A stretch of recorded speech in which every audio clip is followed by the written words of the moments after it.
네, 안녕하세요. 반갑습니다. 오늘은 나를 내려놓는다 라는 것에 대한 의미를 함께 알아보려고 합니다. 우리가 명상을 한다든지 일반적으로 또 마음 공부를 한다든지 할 때 어떤 힘들고 지치는 일이 생겼을 때, 그리고 인간관계에 어떤 문제가 생겼을 때 내가 나를 내려놓아야 되는데 잘 못 내려놓겠어, 이런 표현들을 우리가 자주 하죠. 그래서 오늘 이 나를 내려놓는다 라는 의미에 대해서 좀 더 자세하게 알아보는 시간 가져보려고 합니다. 우리가 무엇을 내려놓아야 되는지를 정확하게 안다면 정확하게 우리가 나를 내려놓을 수 있는데, 그 내려놓아야 될 대상에 대해서 정확하게 특정을 하지 못하기 때문에 나를 내려놓는다는 말이 늘 미사여구 같이 반복적으로 나오게 되고, 실제로 내려놓는 것이 잘 안 되고 어떻게 해야 되는 건지도 잘 모르게 되죠. 제가 명상 상담을 자주 하다 보면 이런 말씀들을 자주 하세요. 내가 나를 내려놓아야 되는데 잘 못 내려놓겠어요. 특히 종교 생활을 열심히 하시는 분들이 이런 말을 또 자주 하십니다. 그래서 오늘은 이 나를 내려놓는다라는 것에 대한 정확한 의미를 말씀을 드리고, 이 의미를 알게 된다면 우리가 살면서 겪게 되는 어떤 많은 힘듦 그리고 갈등의 상황에서 보다 더 지혜로운 선택을 내릴 수 있을 거다라는 생각이 듭니다. 우리가 자주 범하게 되는 착각이 하나가 있어요. 바로 포기하거나 체념하는 것을 내려놓는다라고 생각하는 겁니다. 그런데 이런 포기나 체념은 나를 내려놓는 게 아닙니다. 사실 가장 안 좋은 결과를 초래하게 만드는 게 포기하거나 체념하는 거예요. 왜냐하면 포기하고 체념하는 건 스스로를 아무것도 할 수 없는 그런 상태로 만들어버리는 것과 같아요. 나를 슬픔이나 절망 속에 있게 만들고, 그리고 상대방이나 세상을 원망하게 만듭니다. 그래서 이러한 포기나 체념이 반복되다 보면 무기력해지고, 그리고 자신에 대해서 어떤 수치심, 죄의식 이런 것까지 들게 만들죠. 우리가 종교에서 자살하는 것에 대해서 되게 금기시 여기잖아요. 자살이라는 선택은 어떤 아주 큰 일이 생겼든지 문제가 생겼을 때에 더 이상 내가 어찌할 수 없을 때에 내리는 최종 결정일 건데, 가장 소중한 자신의 존재와 가치를 완전히 포기하는 것이죠. 그래서 나를 내려놓는다는 것은 포기나 어떤 체념과 같은 방법을 선택하는 것이 절대 아닙니다. 내가 지는 것도 아니고 양보하는 것도 아니고, 내가 이 상황의 근본 원인이 정확하게 나의 습관, 나의 오래된 정보에서 비롯된 것임을 내가 자각을 했고, 그래서 궁극적인 문제 해결의 과정으로 나를 내려놓는 것입니다. 나에 대한 정확한 인지와 통찰의 과정이다 라고 할 수가 있어요. 상당히 고차원적인 뇌의 자각의 과정이고 인식의 과정이다. 메타인지가 아주 활성화된 과정이다 라고 보시면 될 것 같습니다.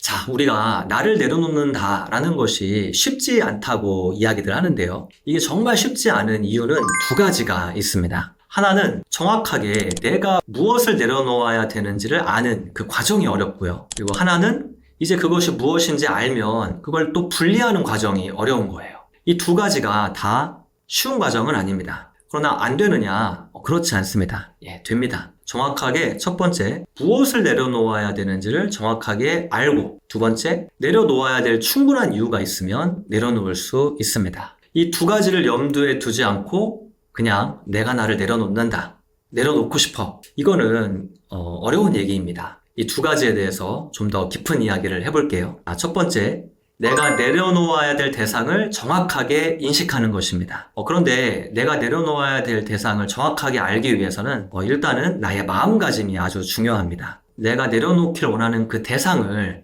알기를 정말 원하는가? 내가 내려놓아야 될 그 대상을 정확하게 파악할 수 있는 최적의 시기가 언제냐? 나의 인간관계나 어떤 나의 상황에 큰 문제가 생겼을 때예요. 우리가 큰 문제가 생기지 않으면 나에 대해서 바라보려고 하지도 않고 또 내려놓으려고 하지도 않죠. 그 필요성을 잘 못 느껴요. 적당하게 상황이나 남 탓을 하면서 그 상황을 회피하든지, 또는 그 관계를 단절해서 더 엮이지 않게 하는 걸 선택하겠죠. 그런데 이거는 정말 큰일이 났어. 불평불만만 하고는 앉아있을 수가 없어. 정말 내가 이걸 바꾸지 않으면 내 삶에 큰 문제가 생기고 나는 더 이상 이렇게 반복하는 걸로는 살 가치를 잘 못 느끼겠어. 이 습관을 계속 내가 반복하고 어떻게 살아야 될까? 라는 정도의 고민. 내가 정말 어떻게 해야지? 정말 이러기 싫은데. 이 정도의 깊은 고민이 들 때 우리는 이제 진지한 고민을 할 때가 된 것입니다. 이제 나 자신에게 진지하게 한번 고민을 해보는 거예요. 내가 내려놓아야 될 대상이 도대체 무엇이냐? 내가 이러한 선택을 하게 되고 이러한 관계가 만들어지게 된 근본 이유는 무엇일까? 내가 무슨 이유 때문에 이러한 선택들을 계속 반복하고 있고 그런 선택들을 만들어내고 있을까에 대한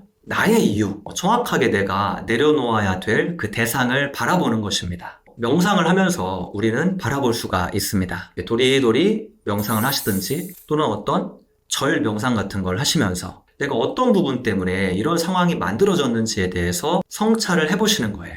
등산을 하면서도 아주 좋습니다. 또는 맨발 걷기를 하시면서 하는 것도 추천을 드려요. 그 몸을 안 움직이면서 그냥 가부좌 하시고 가만히 하는 명상은 초보자 분들에게는 느낌이 잘 안 오기 때문에 몸을 움직이시는 명상을 하시길 바래요. 예를 들면 등산을 하시면서 내가 무엇을 내려놓아야 될까? 자각이라는 순간이 들 때까지 계속 물어보시는 겁니다. 어느 순간 내가 압니다. 이거였구나. 이거였었어. 이걸 아는 순간까지 스스로에게 계속 물어보시는 거예요.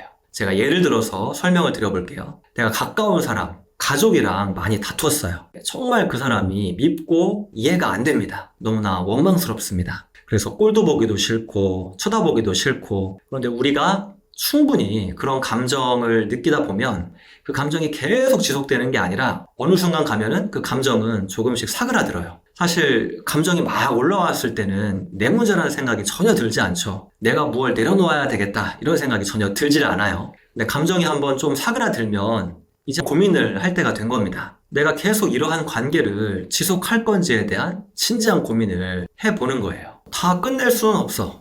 애들도 있고 내가 어쨌든 계속 함께 살아야 되는데 이 사람을 계속 원망한다고 답은 없고 어떻게 해야 될까? 그럼 내가 이제 한번 내 문제가 뭔지 내가 바뀔 부분은 혹시 없는지 내가 어떻게 하면 될까? 이 고민을 진지하게 해보는 겁니다. 내가 어떠한 이유 때문에 이 사람한테 늘 이렇게 화를 내고 이 사람과의 관계가 개선이 되지 않을까를 고민을 하다 보면 이런 자각에 도달하는 순간이 생깁니다. 내가 너무 내 방식대로만 주장하려고 하는구나. 내가 내 방식대로만 되어져야 된다는 생각을 참 많이 하는구나. 내가 어떻게 보면은 사람을 아주 많이 지배하려고 하는구나. 그 지배를 하고 통제를 하려고 하는 것 때문에 이런 일들이 벌어진 거구나. 이러한 내 모습을 알게 되면 딱 그때 드는 마음은 미안하다. 이런 마음이 듭니다.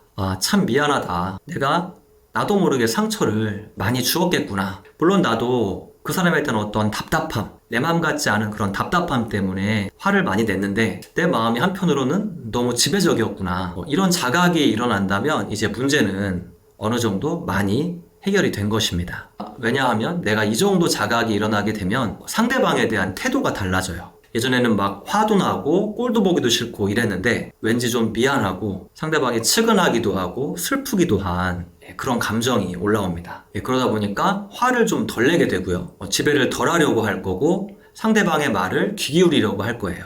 그리고 에너지가 막 이렇게 업된 상태가 아니라 다운된 상태에서 이야기를 하게 될 거예요.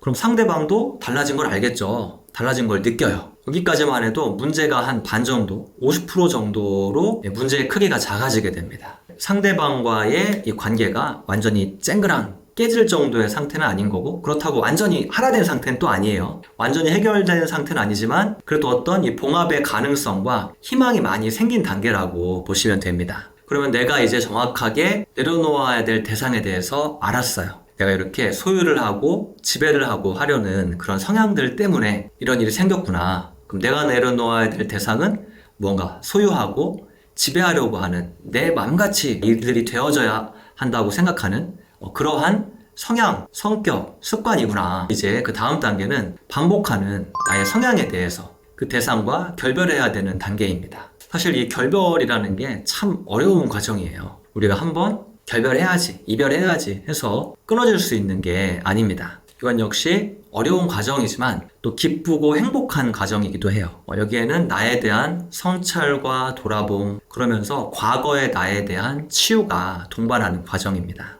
나를 내려놓는 것의 두 번째 단계, 나라고 그동안 여겼던 그 대상과 결별하는 단계는 내용이 좀 깁니다. 내용이 길고 나와의 소통, 그리고 나에 대한 치유의 과정이 다 포함되어 있는 과정이에요.